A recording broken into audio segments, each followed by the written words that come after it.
Welcome back to the Book Nook. We're going to do a deep dive today on Basic Economics by Thomas Sowell. Huh? You actually wrote in and wanted some help pulling out the actionable stuff from this book, right? Something you could really, use to wrap your head around what's happening economically in your daily life. Counts right up our alley. That's exactly what we're going to try and do. Unpack those core economic concepts, not as just theories, but as, real tools you can put to work. We'll take these really fundamental economic principles and show how they offer actionable insights. Yeah. Less theoretical, more practical, here's how this can help you understand the world better. Exactly. So I think a good place to start is with this idea of scarcity, right? Like it's everywhere and it really forces us to economize to make choices. But here's something Sowell points out that I thought was so interesting. Even when per capita real income in the US, shot up in just one generation, a lot of people still felt like they were working their butts off just for these modest gains. So it makes you think scarcity isn't just about not having enough, right? No, you're absolutely right. It's not just about absolute lack. It's more about the gap between, unlimited wants and the limited resources to fulfill those. Right. It's Yeah. like that feeling of having to work hard for every little bit extra, even when things are objectively better. A Fordham professor put it really well, saying that even with improved finances, people felt they had to work hard for their modest gains. Yeah, it's so true. And you see the same thing in the New York Times story about the Fraser family. Yeah. They finally get their finances straightened out, and they're still feeling this constant pressure. Like, if we mess up, we'll be right back where we started, drowning in bills. That constant fear that it could all slip away. Yeah. And you know what? It makes you think about your own situation. Yeah. So really emphasizes that working hard, being productive, and being responsible with your spending, those aren't outdated ideas. Not at all. Those are actually fundamental responses to the reality of scarcity. No matter how much wealth an economy generates, human desires just seem to expand right along with it. They often outpace what's readily available. Right, right. So the big takeaway for you, the listener, is this. Scarcity is not a problem you solve once and for all. It's always there, and it means you need to constantly think about how you're using your limited time, energy, and money. It's about choosing your priorities and managing what you've got. Making smart choices about how you allocate your resources. Okay, here's where things get really cool, how prices work in the economy. Think about something as basic as milk. It goes into ice cream, yogurt, cheese, everything. So how does the economy, figure out how much milk goes where? The fascinating thing is, it all happens through this price mechanism. Right. It's like an invisible coordinator. Uh, See, the price producers are willing to pay for milk. That actually reflects the consumer demand for all those things milk is used for. okay. Ice cream, yogurt, cheese, all of it. And that price then dictates what other producers have to pay. Like if suddenly everybody wants tons of ice cream and they're willing to pay more for it, Yeah. ice cream makers can afford to offer more for milk. And that might mean less milk is available for yogurt or cheese. It's all connected through that price. The Mhm. price tag on your milk at the store isn't just a number. It's carrying all this information about what millions of people want. Exactly. It's a constant back and forth, a sort of bidding process that makes sure resources go to where they're most valued. Yeah. This is what prevents those crazy situations you saw in places like the Soviet Union with central planning. Right. You'd have mountains of stuff nobody wanted and shortages of basic things because there were no price signals to guide resource allocation. Nobody really knew what was truly needed. It's mind-blowing how efficient this system is, just through prices. And it's constantly updating, too, reflecting all the desires and constraints of everyone in the economy. So for you, the listener, it's like having a cheat sheet. By watching prices change, you can get a glimpse into what's going on in the economy, where things are becoming more or less valuable. So how can we, actually use those price fluctuations to understand broader economic trends? What are we looking for? Well, for example, if the price of, let's say, apples suddenly goes way up, that might mean there's been a bad harvest, a supply disruption, or maybe demand has gone through the roof. I see. Conversely, if you see prices dropping significantly, that could mean there's too much of something, or maybe people just aren't interested in it anymore. Okay. These changes can tell you a lot about where resources are moving and what's becoming more or less scarce. That can be useful for making your own buying decisions, even for investment choices, potentially. Wow, it's like having an inside track on the economy. Now, what happens when we start messing with these price signals? Like price controls, rent control is a big one that people talk about. What does Sowell say about those kinds of policies? Sowell is pretty straightforward on this. When governments set price ceilings, like a maximum price on something that's lower than the market would naturally set, it pretty much always leads to shortages. Shortages. But wouldn't that make things more available to people who couldn't afford them before? Well, it sounds counterintuitive, but even if the physical quantity of the good, let's say housing, stays the same, you can still end up with a shortage. How does that happen? Think about the U.S. after World War II. Both the population and the housing supply increased by about 10%, but there was a huge housing shortage. Wow, so even though the housing was technically there, people couldn't find places to live. Exactly. It's because rent control messes with both supply and demand. On the demand side, when rent is artificially low, people who might have shared a place or lived with family now want their own apartments. They can afford it, so demand goes up. Okay, so rent control makes more people want to rent. What about the supply side? Well, on the supply side, if landlords can't charge a decent rent, building new housing becomes less profitable. There's less incentive to invest. That makes sense. In Melbourne, Australia, for example, after rent control, not a single new apartment building was built for 9 years. No developer would touch it. 9 years? That's crazy. And Santa Monica, California, building permits tanked after rent control in 1979. Same story. So the lesson here is clear. Messing with prices can have unintended consequences. Big time. And those consequences can often create the very problems they were supposed to solve. It's a good reminder that economics is complex, and there are always trade-offs to consider. Yeah, we really have to think about the bigger picture. Now, one thing that often gets in the way of understanding economics is this tendency to blame everything on individual intentions, on greed. Oh, absolutely. When prices go up, it's so easy to just point fingers and say, oh, those businesses are just being greedy. But Sowell argues that those price increases are usually just reflecting changes in supply and demand. It's not always about someone trying to rip us off. Not necessarily. It's like, ancient people used to think spirits were making trees sway instead of understanding wind and pressure. We tend to look for intentional explanations, even when there are simpler, more systemic forces at work. Can you give us a concrete example of this kind of, misattribution of blame? Sure. Take higher prices and interest rates in lower-income communities. Right. Some people see that and immediately think those businesses are predatory, exploiting the poor. But Sowell points out that the costs of doing business are often higher in those areas. How? More reliance on cash, higher security costs due to crime, higher chances of loan defaults, all of that. And those costs get passed on in prices and interest rates. It's often a systemic issue, not necessarily greater individual greed. Interesting. So it's not that the business owners are inherently more greedy. Right. It's that the economic context is different, and that's crucial for the listener to understand. Don't just jump to conclusions about people's motives. Look at the bigger picture. So when we see these systemic problems and try to fix them with things like price controls, capping prices on certain goods, what happens? It can backfire, just like rent control. How? If businesses can't charge enough to cover their higher costs, they might close down or avoid those areas entirely. I hadn't thought of that. And with interest rates, if lenders aren't allowed to charge enough to compensate for the higher risk, they'll just stop lending. That leaves people with even fewer options, potentially pushing them toward things like loan sharks. Wow, that's even worse. So trying to fix a problem can actually make it worse. Let's shift gears and talk about the whole issue of profit and loss. Sometimes profit seems like a dirty word. Yeah, it gets a bad rap. But Sowell makes a strong case that profit is absolutely essential. It's what drives businesses to operate efficiently and to give people what they want. Okay. And on the flip side, the possibility of losing money is just as important. It forces businesses to adapt and change, or else risk going under. That's what keeps the system dynamic and responsive. It's like a natural selection for businesses. Well, away, yeah. He uses the example of A&P grocery stores to show this. What happened with them? They were dominant for decades because they were more efficient, offered lower prices, and everyone loved them. Sounds great for consumers. It was. But eventually, other grocery chains caught up, adapted to what people wanted, and became more efficient themselves.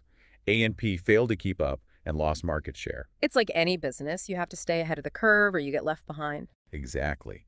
Their rise and fall shows how this whole system is constantly changing, constantly driven by competition, by the drive to make profits and avoid losses. And that competition is what keeps prices down and quality up. Ultimately, it benefits the consumer. Competition is good. And it's not just about big companies. Well, also talks about how individuals like, James Cash Penney and Sam Walton, their stories really show how individual insights and the ability to adapt can make a huge difference. What do they do? Penny, for example, started with a tiny store and built a retail empire that eventually forced giants like Sears and Montgomery Ward to change their ways. And Sam Walton, who actually got his start working at a J.C. Penney store, used what he learned to create Walmart. Wow, talk about coming full circle. And Walmart has definitely, made a lot of things more affordable for a lot of people. Absolutely. And it's because they found ways to provide what people wanted at lower prices. That's what made them so successful. So this whole idea that failure is bad, that businesses failing is a sign of a bad economy, that's not really the whole story, is it? Not at all. The possibility of failure, the potential to lose money, is crucial. It keeps everyone on their toes, forces them to innovate, to improve, and to give people real value for their money. If there were no risk of failing, there'd be no real incentive to push the envelope. It's a key part of how a market economy regulates itself. Keeps everything in check. Now, let's talk about central planning. The big elephant in the room, the Soviet Union, all those economic struggles. What does Sowell say went wrong with that approach? The Soviet Union's economic history is a perfect example of how central planning just doesn't work in the real world. It runs into two major problems: knowledge and incentives. Okay, let's start with knowledge. What's the issue there? Imagine a handful of people in Moscow trying to make decisions about every single product for a huge, diverse population spread across an entire country. That sounds like a logistical nightmare. It was. They simply couldn't have all the information about local conditions, production capabilities, and what people actually needed. So we'll tell this classic story about mining equipment that sat unused for ages because it was painted the wrong color according to some regulation, even though mines were desperate for it. Bureaucracy at its finest. So the central planners just couldn't get a handle on everything that was going on. Exactly. They lack the up-to-the-minute information, the detailed understanding of all the little things that matter. The key takeaway for the listener is this: economic knowledge is scattered across society. It's held by individuals making their own decisions, and central planning can't possibly gather and process all that information effectively. It's too decentralized. And then there's the issue of incentives. In a market economy, businesses get constant feedback through prices, profits, and losses.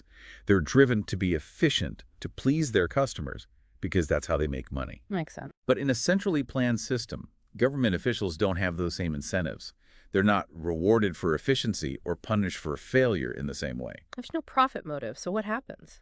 You get shortages, surpluses, and a whole lot of frustration for consumers. Even the U.S., when it tried to control gas prices in the 1970s, we saw shortages pop up. That was a taste of what life was like in the Soviet Union. They had those kinds of shortages all the time. Right. So this dispersed nature of information and the lack of proper incentives, those are huge hurdles for central planning to overcome. Makes you appreciate the efficiency of the free market a little more. Definitely. And it has real consequences for people's lives. When you have a small group making decisions without the right information and the right incentives, it leads to a misallocation of resources. Yeah. People don't get what they need, and the overall standard of living suffers. Let's move on to another concept that seems simple on the surface but has some hidden depths: efficiency. Sowell makes a point that efficiency is not just one thing. It depends on the context, right? Exactly. There's no universal definition of efficiency. It all depends on the specific circumstances, on what resources are available and how much they cost. Okay, so what might be efficient in one situation might not be efficient in another. Precisely. Like what's efficient for a farmer in the U.S. with lots of land and expensive labor is going to be different from what's efficient for a farmer in a country where land is scarce but labor is cheap. That makes sense. So efficiency isn't just about producing as much as possible. It's about using the resources that are scarcest in a way that aligns with what people want and need in that particular context. Remember that, listeners. Efficiency isn't one size fits all. He uses the example of boxcars to illustrate this point, doesn't he? Something about Soviet boxcars versus American boxcars. Yeah, the Soviets bragged about their boxcars hauling more freight per year than American boxcars. Sounds more efficient. On the surface, yeah. But Sowell points out that it probably just meant they had fewer boxcars overall and had to use them more intensively. It could also mean that labor in the Soviet Union had fewer other, better-paying opportunities, so using trains constantly wasn't as costly in terms of lost potential. Interesting. So Even something as seemingly simple as boxcar usage has these layers of economic meaning. Right. And the same goes for, things you see in West Africa where trucks are overloaded and constantly on the move. It's not necessarily the most efficient way to transport things in a perfect world, but it makes sense given their specific economic situation. So you can't just look at output, you have to consider the bigger picture. Exactly. And he makes this same point with gasoline consumption in America in the 80s and 90s. Yeah. People were using more gas in ways that might have seemed wasteful to someone from the 70s, Okay. but the real price of gas had fallen, so people were just responding to that signal. It made sense for them to use more gas, even if it seemed inefficient to others. It all comes back to those price signals. Now let's talk about a couple of policies that are often presented as ways to help workers, but Sowell points out some potential downsides: job security laws and minimum wage laws. Right. These policies aim to protect workers, but they can sometimes have unintended consequences. Let's start with job security laws. What are those, and what's the potential downside? Basically, these laws make it harder and more expensive for employers to fire workers. The intention is to provide stability and protect people's jobs. Makes sense. But here's the catch. If it's really hard to lay people off, businesses become more cautious about hiring in the first place. They don't want to get stuck with a large workforce if the economy takes a downturn. I see. So it could actually make it harder to get a job. That's the potential downside. And it can also lead to existing employees having to work more overtime, or companies investing more in automation to reduce the reliance on human workers. So while some workers might feel more secure, others might find it harder to get their foot in the door. There's that trade-off again. What about minimum wage laws? The goal there is to ensure everyone earns a living wage, right? Right. But when you artificially raise the price of labor above what the market would naturally set, it can create a surplus of labor, which is another way of saying unemployment. Because businesses can't afford to hire as many people. Exactly. If an employer doesn't think a worker's productivity justifies the minimum wage, they're less likely to hire them. And this often hits younger, less skilled workers the hardest. Because they might not have the experience to command that higher wage yet. Right. And so Lolo also points out that there's also this informal minimum wage. What's that? That unwritten rule, that Yeah. fair wage that employers don't want to go below, even if it's not legally mandated. Interesting. That can also lead to situations where there are no jobs available, even though people are willing to work for less. It's like a hidden barrier. So they're both formal and informal minimum wages, and both can have these unintended consequences. Yes, especially for those who are trying to enter the workforce or who have limited skills. Again, it's a reminder that good intentions don't always translate into good outcomes. We really need to think about the full impact of these policies. Now let's talk about this thing called the fallacy of composition. It sounds like a trap we can easily fall into when we think about the economy. It is, and it's a very common error in economic reasoning. It's the mistake of thinking that what's true for one part of the economy must be true for the whole thing. Like what works for an individual company will work for the whole country. Can you give us an example? Sure. Say a company lays off a bunch of workers to cut costs and boost its own profits. That might seem like a good move for that company. Okay. But imagine if every company across the country did the same thing at the same time. Mass layoffs. Yeah. Suddenly, millions of people are out of work and consumer spending plummets. That hurts everyone, including the companies that initially laid off workers. So what seemed beneficial for one company in isolation can be disastrous for the whole economy. The ripple effect. So it's dangerous to generalize from one specific situation to the entire economic landscape. It's like looking at a single tree and thinking you understand the whole forest. You got to zoom out and see the bigger picture, listeners. That's the key takeaway here. Always consider the overall systemic effects, not just the impact on a small part of the economy. It's about seeing the interconnectedness of everything. And finally, let's talk about profit and this idea of greed. They often go hand in hand in people's minds, don't they? They do. But Sowell argues that profit is actually crucial to a healthy economy. It's what drives innovation, efficiency, and the production of almost everything we consume. So profit is a good thing. In the right context, absolutely. While the total amount of profit in an economy might be relatively small, it plays a huge role in making everything else happen. And as for greed, well, that's often just a label people throw around without really defining what it means. If everyone wants to get ahead, isn't that kind of greedy? Well, Sowell suggests that amassing wealth often comes from providing something valuable to a lot of people. Like, think about Henry Ford Rockefeller, Carnegie, all those big industrialists. They got rich by figuring out how to meet the needs of millions of people. So their success was tied to other people's success. In a way, yes. And what about this idea of charging what the traffic will bear? Doesn't that sound greedy? It does, yeah. Well, Sowell explains that this often just reflects supply and demand. Like, during a natural disaster, prices for essential goods might skyrocket. While it seems unfair, those high prices actually encourage suppliers to bring in more goods to the affected area. So those price hikes serve a purpose? They do. And they also signal to people that resources are scarce, so they need to conserve. Trying to control prices in those situations can actually make the shortage worse. So it's not always about greed. It's about understanding the complex forces at play. Exactly. It's about looking beyond the surface and understanding the incentives, the trade-offs, and the unintended consequences of actions, rather than just labeling everything as good or bad. Well, hopefully this deep dive into basic economics has given you some real-world tools to understand how the economy works.